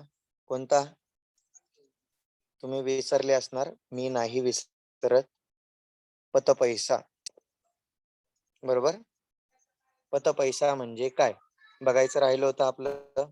आता तो पतपैसा म्हणजे काय ते आपण समजून घेणार आहोत. बघा, हे ग्रीन कलरचं एक गाव आहे. ग्रीन कलरचं हे जे दिसतंय तुम्हाला सर्कल, ते काय आहे? एक गाव आहे. या गावामध्ये 3 व्यक्ती आहेत. कोणते कोणते? ए, बी आणि सी. बरोबर? ए व्यक्तीजवळ किती पैसा आहे? 5,000 रुपये. बी व्यक्तीजवळ किती पैसे आहे? 3,000 रुपये. आणि सी व्यक्तीजवळ किती पैसे आहे? 0 रुपये. मी जर आता तुम्हाला सांगितलं की गावात एकूण पैसा किती आहे, मोजा तुम्ही. या गावामध्ये 3च व्यक्ती आहेत. बरोबर? मग तुम्ही काय करणार? ए जवळ असलेला पैसा, बी जवळ असलेला पैसा आणि सी जवळ असलेला पैसा, या तिघांजवळ असलेल्या पैशांची तुम्ही काय करणार? बेरीज करणार. आणि ही बेरीज केल्यानंतर तुम्हाला कळेल की गावात एकूण पैसा किती आहे. मग बघा, ए जवळ होते 5,000, बी जवळ होते 3,000 आणि सी जवळ होते 0 रुपये. म्हणजे गावामध्ये एकूण पैसा किती आहे? 8,000 रुपये आहे. किती पैसा आहे? 8,000 रुपये आहे. आता काय झालं की या ए नावाचा जो व्यक्ती आहे त्याला काही पैशांची गरज नव्हती. बरोबर? मग त्याने काय केलं? त्याचा जो पैसा आहे तो पैसा बँकेत ठेवला. बरोबर? त्याने त्याचा पैसा कुठे ठेवला? बँकेत ठेवला. बरोबर? मग बघा, आता त्याने जर त्याचा पैसा बँकेत ठेवलेला आहे, तर बघा एने काय केलेलं आहे? एने काय केलेलं आहे? त्याचा पैसा बँकेत ठेवला. आता बँकेजवळ किती पैसे आले? 5,000 रुपये आले. बरोबर? सीने काय केलं? बँकेकडनं 3,000 रुपये कर्ज घेतलं. बरोबर? मग आता सी जवळ किती पैसे आले मित्रांनो? 3,000 रुपये आले सी जवळ. बरोबर? बी व्यक्ती जवळ ऑलरेडी 3,000 होते आणि ए व्यक्तीने त्याचा पैसा बँकेत ठेवलेला आहे. बरोबर? मग आता तुम्ही विचार करा, जर मी आता तुम्हाला विचारलं की आता बँकेत आता या गावामध्ये एकूण किती पैसा आहे? आता तुम्ही मोजा. बरोबर? तर मोजा बरं, आता किती येणार? अगेन तेच करणार आपण. ए जवळ असलेला एकूण पैसा, बी जवळ एकूण असलेला पैसा आणि सी जवळ असलेला एकूण पैसा. बरोबर? ए जवळ होते 5,000. जरी त्याने ते बँकेत ठेवलेले आहे, तरी सुद्धा ते पैसे कोणाचे आहेत? ए व्यक्तीचे स्वतःचे आहेत. बँकेचे आहेत का ते पैसे? नाही. ते पैसे कोणाचे आहेत? ए व्यक्तीचे स्वतःचे आहेत. म्हणून ए व्यक्तीजवळ किती पैसा आहे? 5,000. बी व्यक्तीजवळ किती पैसा आहे आता? 3,000 आहे. सी व्यक्तीजवळ माग 0 रुपये होते, पण त्याने किती कर्ज घेतलेलं आहे बँकेकडनं? 3,000 रुपये कर्ज घेतलेलं आहे. मग सी व्यक्तीजवळ आता किती पैसे आले? 3,000 आले. बरोबर? म्हणजे गावात आता एकूण पैसा किती झाला बरं मित्रांनो? 11,000 रुपये झाले. पण गावात आजही ऍक्च्युअल पैसा किती आजही किती हजार आहे? सांगा बरं. आजही ऍक्च्युअल पैसा गावात किती आहे फक्त? फक्त किती आहे? 8,000. किती पैसा आहे? 8,000 आहे. बरोबर? बरोबर आहे प्रत्येकाला? मान्य आहे प्रत्येकाला? यस. गावात ऍक्च्युअल पैसा किती आहे फक्त? 8,000 आहे. पण मग हे 11,000 आले कुठून मग? वाढले किती पैसे? 3,000 रुपयाने पैसे वाढले. मग हे जे 3,000 रुपये जे वाढलेत, यालाच काय म्हटलं जातो? पतपैसा म्हटला जातो. त्यालाच काय म्हटला जातो? पतपैसा म्हटला जातो. म्हणजे काय? समजलं? जो पैसा वाढला, तो वाढलेला पैसा म्हणजे कोणता पैसा आहे? पतपैसा. पत म्हणजे काय? क्रेडिट. पत म्हणजे काय? क्रेडिट. पूर्वी गावाचं क्रेडिट फक्त 8,000 रुपये होतं. आता गावाचं क्रेडिट किती झालं? 11,000 रुपये झालं. म्हणजे काय? पतपैसा. पूर्वी गावात फक्त 8,000 रुपये होते. आता गावात किती हजार आले? 11,000 रुपये आले. म्हणजे जे 3,000 रुपये गावातले वाढले, याला काय म्हणणार आपण? वाढलेले जे 3,000 रुपये आहे, त्याला पतपैसा म्हणायचा. बरोबर? मग मी आता तुम्हाला एक सिंपल प्रश्न विचारतो. मला सांगा, पतपैसा कसा तयार होणार मग? आता तुम्हाला हे सगळं एक्झाम्पल तुमच्या डोळ्यासमोर आहे. मी तुम्हाला पतपैसा कसा तयार होतो, हे पण मी तुम्हाला सांगितलं, की पूर्वी गावात प्रश्न कसा विचारला जाऊ शकतो यावर. येस, सूर्यकांत सर एक्झॅक्ट बरोबर उत्तर आहे तुमचं. सांगतो प्रश्न कसा विचारला जातो ते पण सांगतो मी तुम्हाला. बरोबर आहे? लोन. एक्झॅक्ट प्रत्येकाचं उत्तर बरोबर आहे. की बघा, जोपर्यंत बँक लोन देत नव्हती, तोपर्यंत पतपैसा तयार झालेला होता का? बघा बरं का. हां, ओव्हरड्राफ्ट सुद्धा लोनच आहे एक प्रकारचं. ओव्हरड्राफ्ट सुद्धा काय आहे? एक प्रकारचं लोनच आहे. बघा, जोपर्यंत बँकेने कर्ज वाटलेले नव्हते, तोपर्यंत पतपैसा तयार झालेला नव्हता. ज्यावेळी बँकेने कर्ज वाटलं, त्यावेळी पतपैसा तयार झाला. म्हणजे बँकेचं महत्वाचं काम काय आहे? पतपैसा तयार करणे. काय करणे? पतपैसा तयार करणे. समजलं? बँकेचं महत्वाचं काम, आणखी एक काम काय आहे? पतपैसा तयार करणे. आता बघा, ज्यांनी मला प्रश्न केला होता, क्रेडिट मनी. बरोबर, क्रेडिट मनी म्हणजेच पतपैसा. बरोबर? आता मला तुम्ही प्रश्न काय विचारला होता? की सर, याच्यावर प्रश्न कसा विचारला जातो? याच्यावर प्रश्न कसा विचारला जातो? तर लक्षात घ्या, की प्रश्न काय विचारण्यात आलेलं होतं, की पतपैसा खालीलपैकी कोणती संस्था तयार करू शकते? मग खाली वेगवेगळे पर्याय दिले होते. एक पर्याय दिला होता बँक, दुसरा पर्याय दिला होता RBI, तिसरा पर्याय दिलं होतं वर्ल्ड बँक, चौथा पर्याय दिला होता IMF. कोण तयार करणार मग सांगा बरं? कोण तयार करणार पतपैसा?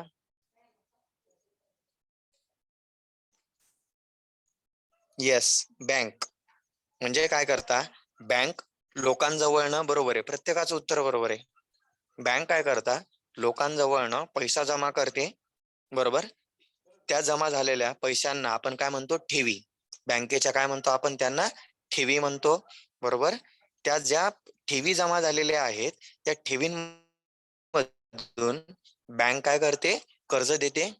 आणि ज्यावेळी बँक कर्ज देते, त्यावेळी काय तयार होत असतो? पतपैसा तयार होत असतो. ओके? समजलं का प्रत्येकाला? पतपैसा म्हणजे काय? आणि पतपैसा कोण तयार करतं? तर पतपैसा तयार करण्याचं काम कोणाचं आहे? बँकेचं आहे. मग जरा एक विचार करा मित्रांनो, एकच विचार करायचा आहे आता, की जर बँकेने जास्तीत जास्त पतपैसा तयार केला, तर काय होणार?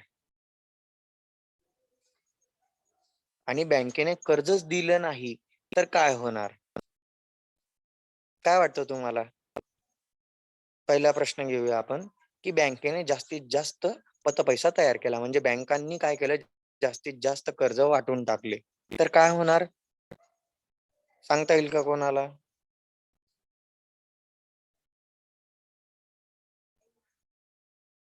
सांगता येईल का?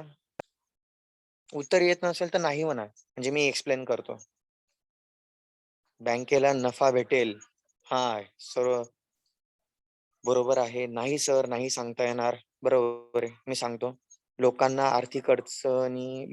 आर्थिक अडचणी दूर होईल. ओके. पैसा नाही तयार केला तर परत देता येणार नाही. महागाई, हा मनोज सरांचं उत्तर आपण घेऊया. बँक डबघाईला येणार, हे पण उत्तर बरोबर आहे. बघा, लक्षात घ्या. आता या गावाचंच एक्झाम्पल घेऊया आपण. हे गावाचं एक्झाम्पल तुमच्या डोळ्यासमोर आहे. बरोबर. मी काय करतो, मागची स्लाइड घेतो. बघा आता, हे गाव होतं आपलं. बरोबर आहे धनगर सर, एक्झॅक्ट उत्तर बरोबर आहे तुमचं. बघा आता काय आहे, या गावाचं एक्झाम्पल घेऊ आपण. या गावामध्ये 3 व्यक्ती होते, ए बी सी. बरोबर. सी व्यक्ती जवळ पैसा नव्हता, म्हणजे तो वस्तू विकत घेऊ शकत होता का? नाही. म्हणजे वस्तू आणि सेवांची मागणी वाढवणारा फक्त एकच घटक होता. कोणता? सी. जर त्याच्याजवळ पैसा आला तर तो काय करू शकतो? वस्तू आणि सेवांची मागणी करू शकतो. बरोबर. मग बघा, सी ने काय घेतलं? कर्ज घेतलं. बरोबर. सी जवळ पण आता पैसा आला, म्हणजे काय केलं, ए आणि बी तर वस्तू विकत घेतच होते, परंतु अगोदर सी हा जो व्यक्ती होता तो वस्तू विकत घेऊ शकत होता का? नाही, कारण की त्याच्याजवळ पैसा नव्हता. आता ए आणि बी बरोबरच आणखी सी ने काय केलं, बँकेमधून कर्ज घेतलं आणि त्या कर्जाचा वापर तो कशासाठी करणार? वस्तू आणि सेवा विकत घेण्यासाठी करणार. म्हणजेच काय झालं, सी व्यक्तीने कर्ज घेतल्यामुळे काय झालं, ज्या गावामध्ये वस्तू आणि सेवांची मागणी काय होऊन गेली? वाढून गेली. बरोबर. बरोबर आहे ना? त्याच्याजवळ पैसा नव्हता तोपर्यंत गावामध्ये ए आणि बी फक्त वस्तू विकत घेत होते, वस्तू आणि सेवा. सी व्यक्तीजवळ पैसा नव्हता, म्हणून तो वस्तू विकत घेऊ शकत नव्हता. बरोबर. मग आता काय झालं, सी व्यक्तीने बँकेमधनं कर्ज घेतलं. आता त्याच्याजवळ पैसे आले आणि त्या आलेल्या पैशांमधून तो काय करेल? वस्तू आणि सेवा विकत घेईल. बरोबर. म्हणजेच काय झालं, सी ने कर्ज घेतल्यामुळे काय झालं, मागणीमध्ये वाढ झाली का? झाली का मागणीमध्ये वाढ? कमेंट मध्ये मेन्शन करा.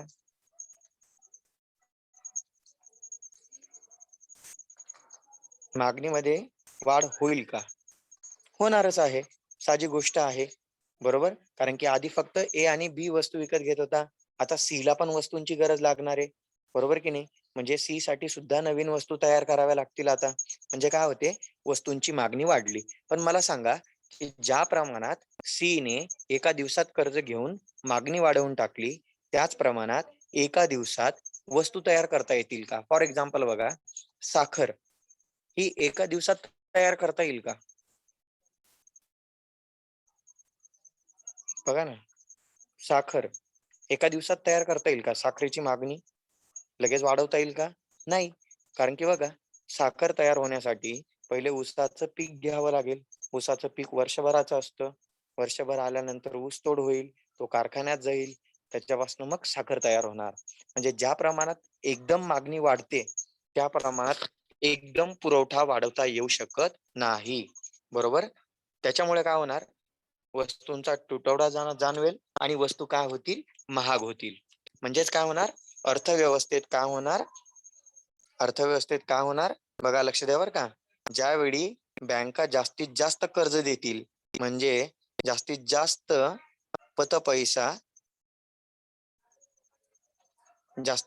पतपैसा तयार करतील, त्यावेळी अर्थव्यवस्थेत काय होणार आहे? महागाई वाढणार आहे. काय होणार आहे? ज्या वेळी बँका जास्तीत जास्त कर्ज देतील, जितकं जास्त कर्ज देणार तेवढा जास्त काय होणार? पतपैसा तयार होणार. आणि जेवढा जास्त पतपैसा तयार होणार तेवढी जास्त मागणी वाढणार. आणि जेवढी मागणी वाढते त्या प्रमाणात लगेच वस्तूंचा पुरवठा वाढवता येऊ शकत नाही. त्यामुळे अर्थव्यवस्थेत काय येऊन जाते? महागाई येऊन जाते. काय येऊन जाते? अर्थव्यवस्थेत महागाई येते. बरोबर. महागाई अर्थव्यवस्थेत कशामुळे आली मग? सांगा मग, महागाई अर्थव्यवस्थेत कशामुळे आली? सांगा बरं.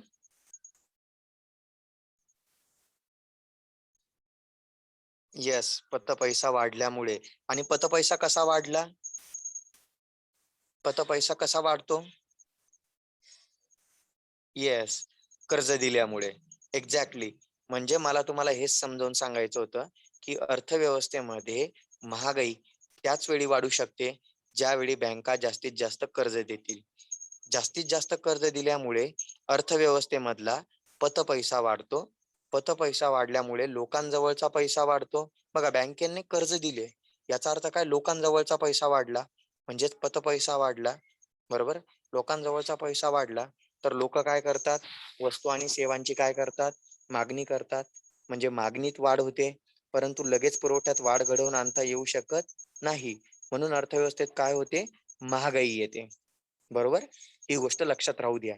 म्हणजे ज्या वेळी बँका जास्तीत जास्त कर्ज वाटतील, त्यावेळी लोकांजवळचा पैसा वाढणार, म्हणजेच पतपैसा वाढणार.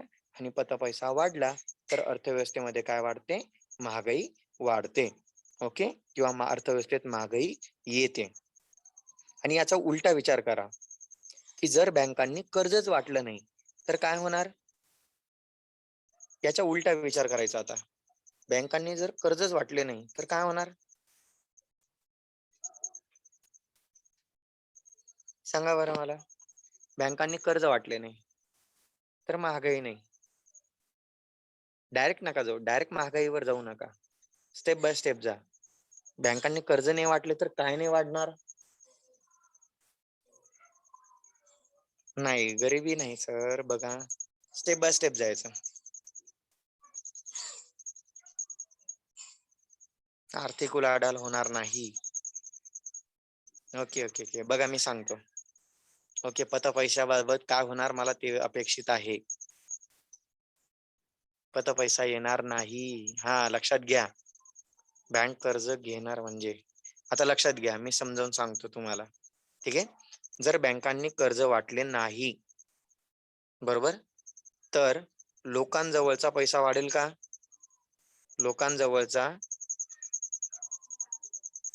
लोकांजवळील पैसा वाढेल का? नाही वाढणार. लोकांजवळचा पैसा वाढला नाही तर पतपैसा वाढेल का? पतपैसा वाढेल का? नाही वाढणार. आणि पतपैसा वाढला नाही याचा अर्थ वस्तू आणि सेवांची मागणी वाढेल का? वस्तू आणि सेवांची मागणी वाढेल का? नाही. म्हणजे आता उलटी कंडिशन येणार. बरोबर? मागणी कमी, म्हणजे आता काय होणार अर्थव्यवस्थेत? मागणी कमी होणार आणि पुरवठा काय होऊन जाणार?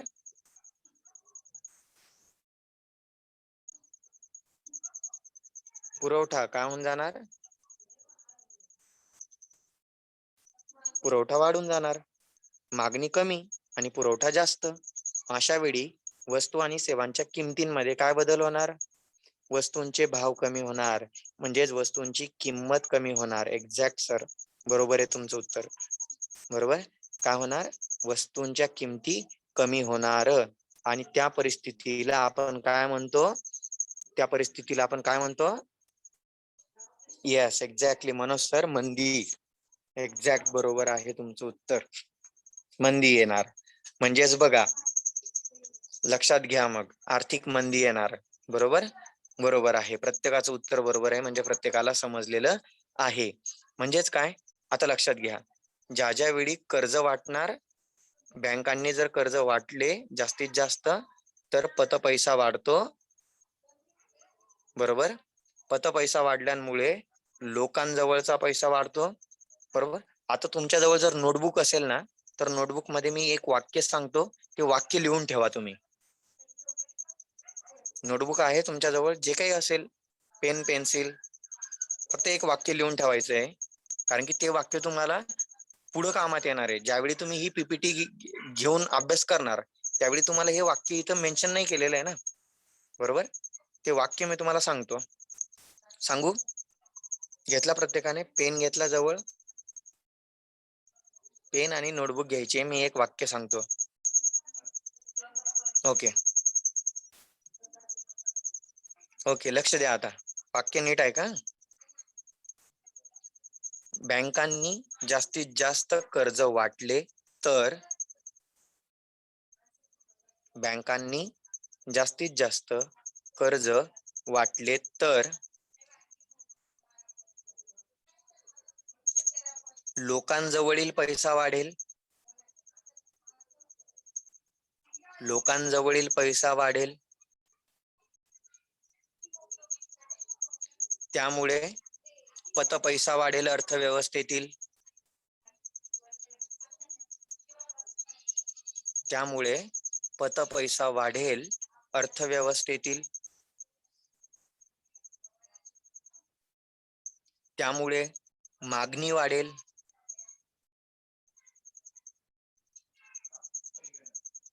त्यामुळे मागणी वाढेल.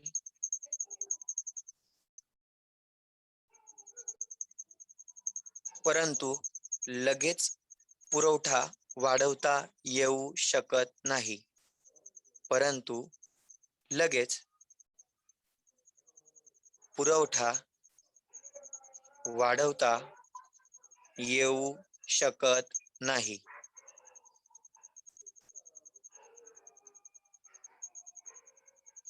त्यामुळे मागणी जास्त आणि पुरवठा कमी असल्यामुळे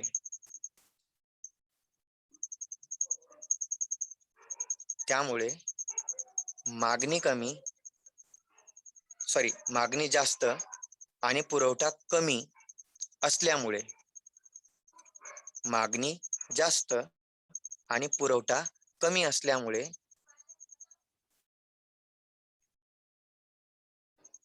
अर्थव्यवस्थेत महागाई येते. अर्थव्यवस्थेत काय येते? महागाई येते. चला, हे वाक्य क्लिअर झालं का प्रत्येकाचं? IMP करून ठेवा हे पॉइंट. हा पॉइंट IMP करून ठेवायचा. हे पहिलं वाक्य लिहिलं का तुम्ही? क्लिअर? प्रत्येकाने लिहिलं का हे वाक्य?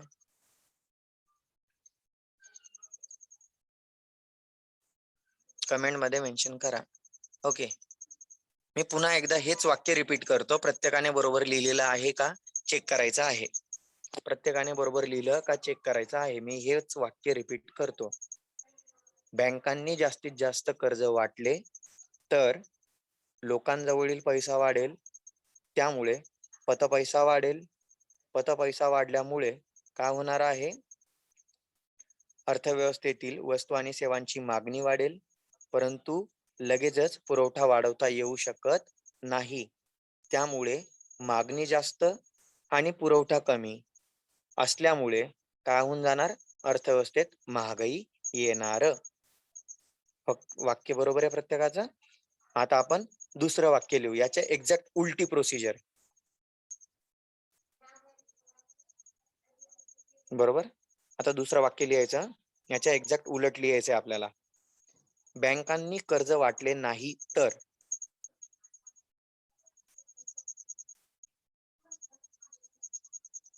बँकांनी कर्ज वाटले नाही तर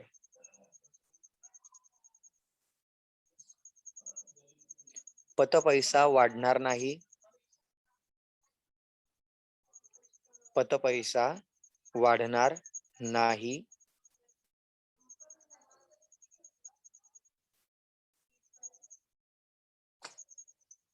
लोकांजवळील पैसा वाढणार नाही.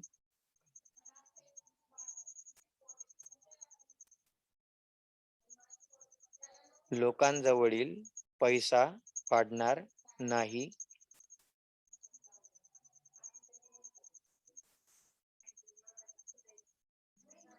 त्यामुळे मागणीत वाढ होऊ शकत नाही.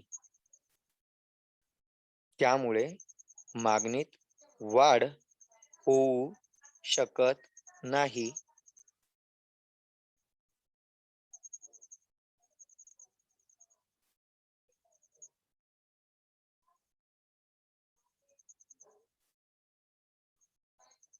त्यामुळे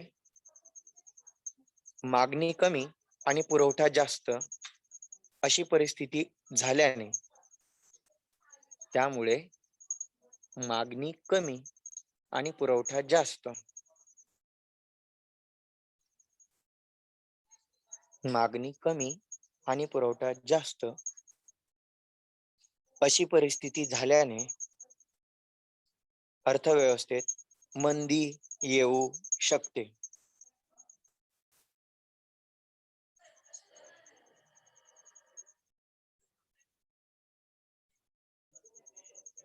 अर्थव्यवस्थेत मंदी येऊ शकते.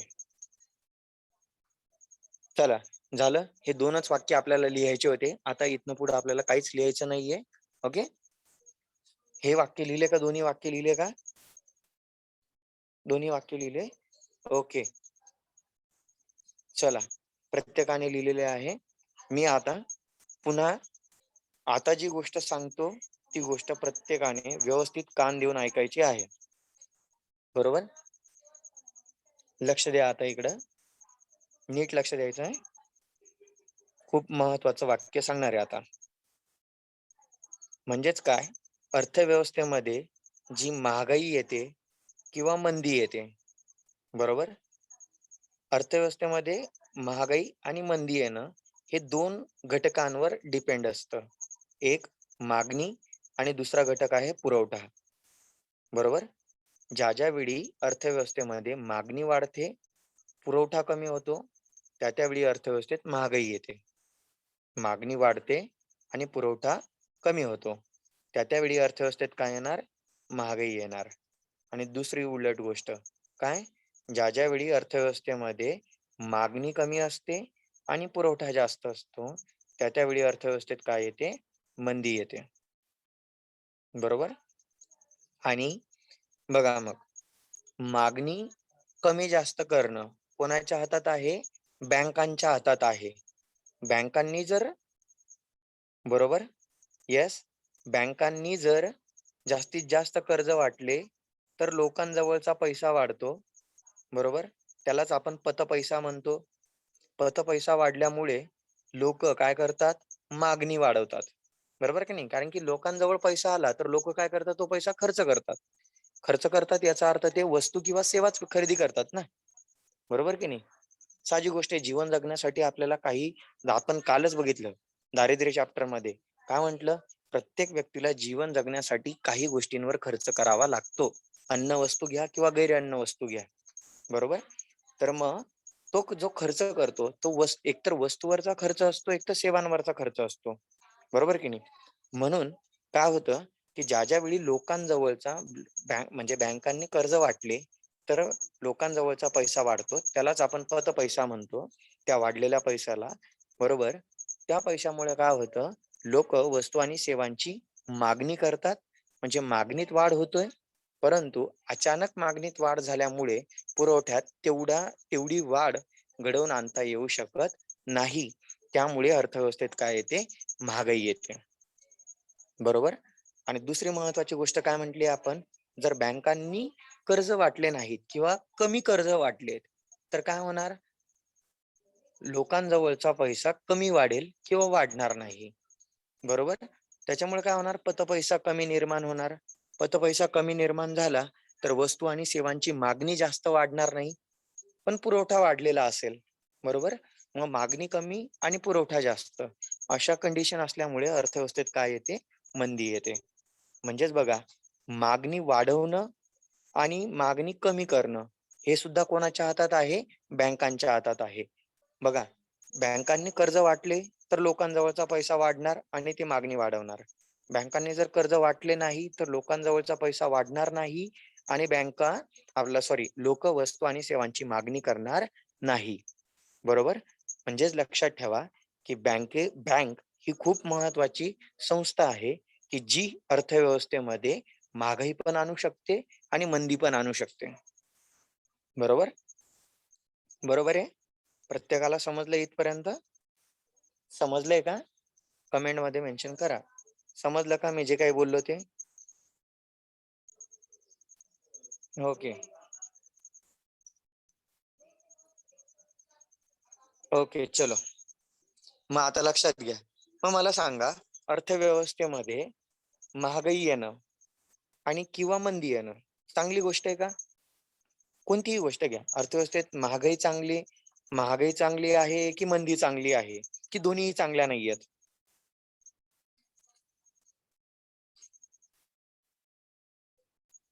कोणतीच नाही. एक्झॅक्टली. म्हणजे अर्थव्यवस्था काय असली पाहिजे? स्टेबल असली पाहिजे. स्टेबल असण्यासाठी अर्थव्यवस्थेमध्ये ना महागाई आलेली योग्य आहे, ना मंदी आलेली योग्य आहे. बरोबर? मग बँकांवर नियंत्रण कोणीतरी ठेवलं पाहिजे, की बँकांनी कर्ज वाटायला नको, किंवा ज्यावेळी अर्थव्यवस्थेमध्ये मंदी येणार त्यावेळी बँकांनी जास्तीत जास्त कर्ज वाटावे, जेणेकरून लोकांजवळचा पैसा वाढेल आणि लोक मागणी वाढवतील आणि मंदी दूर होणार. बरोबर? आणि विषमता राहील. बरोबर? तर बघा, दुसरी महत्वाची गोष्ट काय, की ज्यावेळी महागाई आहे अर्थव्यवस्थेमध्ये त्यावेळी काय केलं पाहिजे? कोणीतरी बँकांवर नियंत्रण ठेवलं पाहिजे. बँकेला सांगितलं पाहिजे, की बाबा आता कर्ज वाटू नको, जेणेकरून लोकांजवळचा पैसा वाढणार नाही आणि ते वस्तू आणि सेवांची मागणी वाढवणार नाही. आणि मागणी न वाढल्यामुळे काय होणार? ऑटोमॅटिक महागाई काय होत जाणार? कमी कमी कमी होत जाणार. मग बँकांच्या या बँकांवर हे जे नियंत्रण ठेवलं जातं, बरोबर, हे नियंत्रण ठेवण्याचं काम कोणती संस्था करते सांगा बरं? कोणती बँक करत असेल? या बँकांच्या पतनिर्मितीवर. याला काय आता पतनिर्मिती, बरोबर, बँकांची बँक म्हणजेच आरबीआय. एक्झॅक्टली. बघा, हो, एक्झॅक्टली. मग मग लक्षात घ्या, आयोग तुम्हाला कसा प्रश्न विचारणार? मग आपण हे जे एवढं समजून घेतलं ना, याच्यावर आयोग कसा प्रश्न विचारेल? बरोबर? बँकांच्या पतनिर्मितीवर खालीलपैकी कोणती संस्था नियंत्रण ठेवते? असा प्रश्न तुम्हाला विचारला जाणार. काय प्रश्न विचारला जाणार? आपण एवढं जेवढं समजून घेतलं ना, असं नाही विचारणार. आपण जे समजून घेतलं ते नाही विचारणार. आयोग काय प्रश्न विचारेल तुम्हाला, की बँकांद्वारे जी पतनिर्मिती केली जाते त्या पतनिर्मितीवर कोणती संस्था नियंत्रण ठेवते? ओके, असा प्रश्न तुम्हाला विचारला जाणार.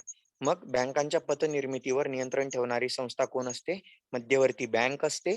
आणि मध्यवर्ती बँकेलाच काय म्हटलं जातं? आपल्या देशाची मध्यवर्ती बँक कोणती आहे? आरबीआय आहे. ओके, समजलं प्रत्येकाला? समजलं प्रत्येकाला?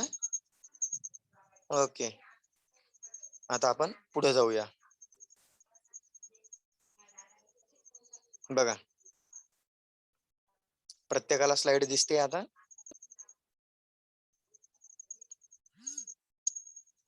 प्रत्येकाला स्लाइड दिसते. त्या स्लाइड मध्ये तुम्हाला भारतामधल्या व्यापारी बँका दिसत आहेत. दिसत आहे प्रत्येकाला? येस. तर आरबीआय ही सर्वोच्च बँक आहे भारतातली. तिच्यावरती कोणतीही वित्तीय संस्था, म्हणजे या आरबीआय एवढी मोठी देशामध्ये दुसरी कोणतीही वित्तीय संस्था नाहीये. बरोबर?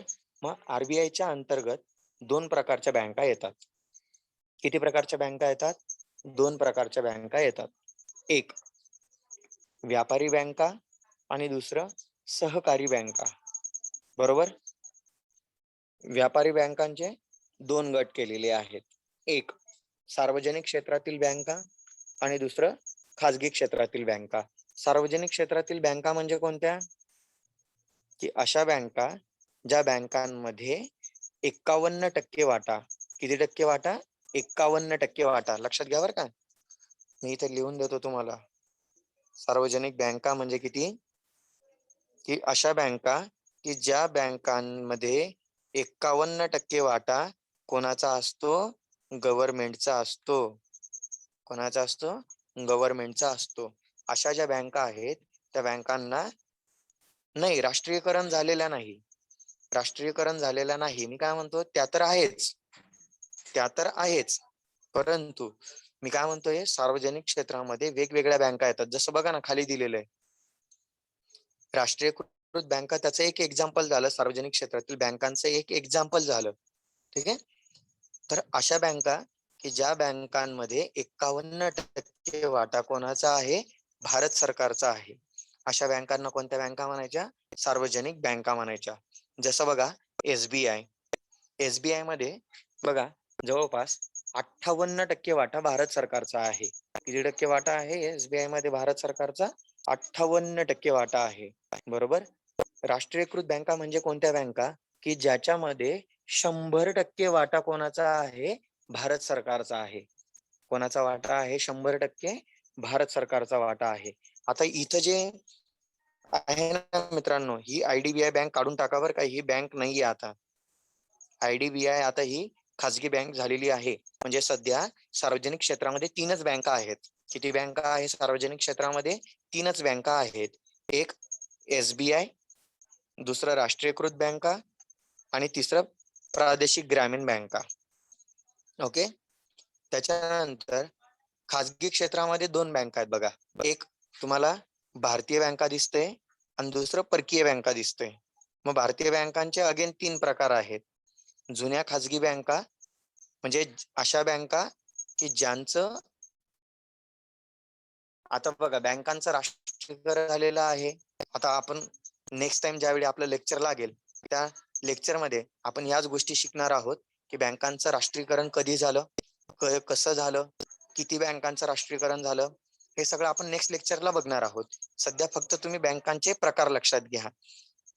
मग खाजगी बँकांमध्ये भारतीय बँका किती प्रकारच्या आहेत? 3 प्रकारच्या. जुन्या खाजगी बँका, नव्या खाजगी बँका आणि स्थानिक क्षेत्रीय बँका. बरोबर. आणि सहकारी बँका नाहीये तुम्हाला, त्याच्यामुळे तुम्ही नाही केलं तरी चालेल. ठीक आहे. तर तुम्हाला लक्षात काय ठेवायचं आहे? फक्त एवढा पार्ट तुम्हाला लक्षात ठेवायचा आहे. मी आता मार्क करून देतो. हा एवढाच तक्ता तुम्ही लक्षात ठेवायचा आहे. सहकारी बँका नाही लक्षात ठेवल्या तरी चालतील. ओके. तुम्हाला कोणत्या बँका आहेत? व्यापारी बँका आहेत. तुम्हाला एक्झाम साठी फक्त व्यापारी बँका आहेत. लक्षात घ्या मित्रांनो. ओके. सहकारी बँका नाहीये तुम्हाला. ओके. मग व्यापारी बँका किती प्रकारच्या असतात? 2 प्रकारच्या. एक सार्वजनिक क्षेत्रातल्या बँका आणि खाजगी क्षेत्रातल्या बँका. सार्वजनिक क्षेत्रामध्ये आता सध्या किती बँका आहेत? फक्त 3 बँका आहेत. IDBI बँक आता खाजगी बँक झालेली आहे. त्याच्यामुळे तिला आता सार्वजनिक क्षेत्रामध्ये पकडत नाही. SBI, मग सार्वजनिक क्षेत्रामध्ये 3च बँका. कोणत्या? एक SBI, दुसऱ्या राष्ट्रीयकृत बँका आणि तिसरा गट कोणता आहे? प्रादेशिक ग्रामीण बँकांचा. ओके. चला मग आजच्या लेक्चरमध्ये काही डाऊट आहे का कोणाला? विचारून घ्या. आजच्या लेक्चरमध्ये काही डाऊट असेल तर विचारून घ्या मला. प्रत्येकाला समजलं आहे का?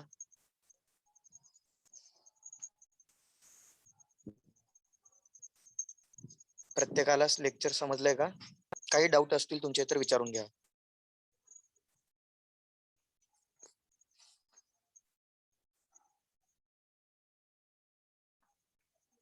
सर आम्हाला परीक्षेला कोणकोणते टॉपिक आहेत ते ग्रुपवर टाका. मी तुम्हाला बघा मी पहिल्या दिवशी जे आपलं पहिलं लेक्चर झालं होतं त्या पहिल्या लेक्चरची PDF तुम्हाला टाकलेली आहे. त्या PDF मध्ये मी तुम्हाला चॅप्टर पण दिलेले आहेत आणि त्या चॅप्टरचे मार्किंग पण दिलेले आहेत. त्याच्यामुळे आता मला ज्यांनी विचारलं होतं ना की सर ते कोणते कोणते चॅप्टर आहेत तर त्यांनी पहिली PDF प्रशांत सरांकडनं तुम्ही घ्या. बरोबर. तर प्रशांत सरांकडनं तुम्हाला पहिली PDF मिळून जाणार पहिल्या लेक्चरची. अच्छा, तुम्ही नंतर ऍड झालेले आहेत ना.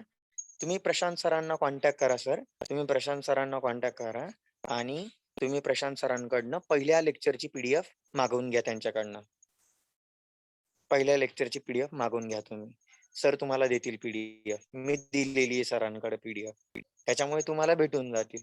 मार्किंग स्कीम पण दिलेली आहे तिथं की कोणत्या वर्षी किती मार्क्स पडलेले कोणत्या चॅप्टरला ते सगळं मेन्शन केलेलं आहे मी तिथे.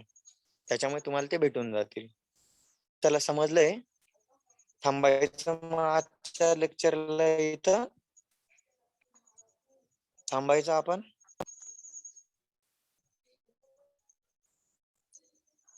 चलो गुड नाईट गणेश सर.